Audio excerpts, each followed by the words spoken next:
nice weather again, but like yesterday, lots of ambulance and stuff around too. It's just because of the hot weather. And what's going on today? I guess with that thought of hot weather, how about with things like fire and trying to use drones in those situations? This one sounds like people are trying to make a fireproof drone. This says fire drone supports the fire department. It almost looks like this is CG and stuff like that when I look at the pictures and the videos. But it says here, researchers from EMPA and Imperial College London are developing a heat-resistant drone that can analyze the source of danger at close range in the event of a building or forest fire. This allows firefighters to optimize the strategy of a high-risk operation before entering the danger zone. Since temperatures in a burning building can reach lethal levels of around 1000 degrees Celsius, it is essential to avoid any unnecessary risk. Flying robots could support such missions. Researchers at EMPA and Imperial College London are currently developing a heat-resistant drone that can provide initial data from the hot spot. Based on this information, the men and women of the response team can optimize their strategy before venturing into the inferno. So how does this work? It says the researchers led by Shanyu Zhao and Wim Maofei were able to synthesize an insulating material that can withstand high temperatures and thus make the drone more fire resistant. When designing the fire drone, the researchers were inspired by nature, or more precisely by animals such as penguins, Arctic foxes, and spittlebugs that live in extreme temperatures. All these animals have corresponding layers of fat, fur, or produce their own protective layers of thermoregulating material that enable them to survive under extreme conditions. That's kind of interesting where they actually looked at animals like a penguin too. I don't think that would be people's first thought, since with a penguin you would think of extreme cold, not extreme heat, but I guess that makes sense in terms of studying how they shield themselves for that. And it says the material in question is aerogel, an ultralight material consisting almost entirely of air-filled pores enclosed in a hint of polymer substance. In this case, the materials researchers chose an aerogel based on a polyamide plastic. Polyamide aerogels are also being researched by NASA, for example, for the insulation of spacesuits. However, Shanyu Zhao did not rely on polyamide alone to synthesize the aerogel. The composite material consists of polyamide and silica and is also reinforced with glass fibers. So that's kind of interesting. For some reason, this made me think of like stunt people that put all these gels and stuff over themselves when they set themselves on fire. Would something like that actually work for, let's just say, protection for a drone? But either way, I guess it's kind of cool if people can use it in various ways.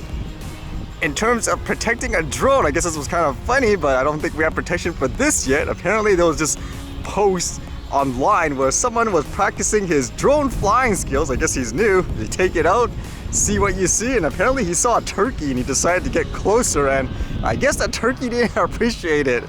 Turkey 1, drone 0.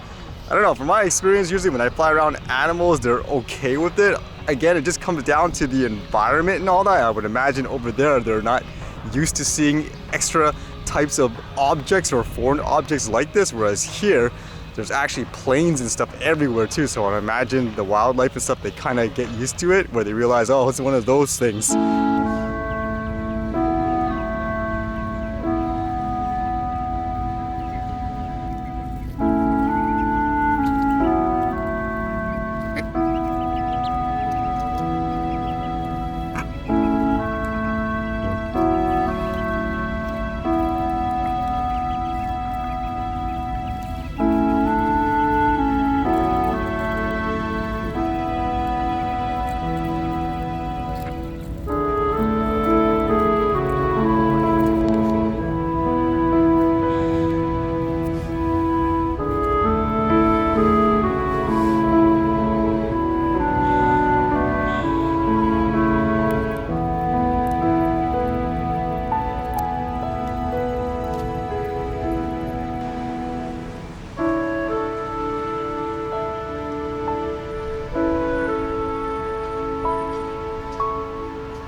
see you guys later.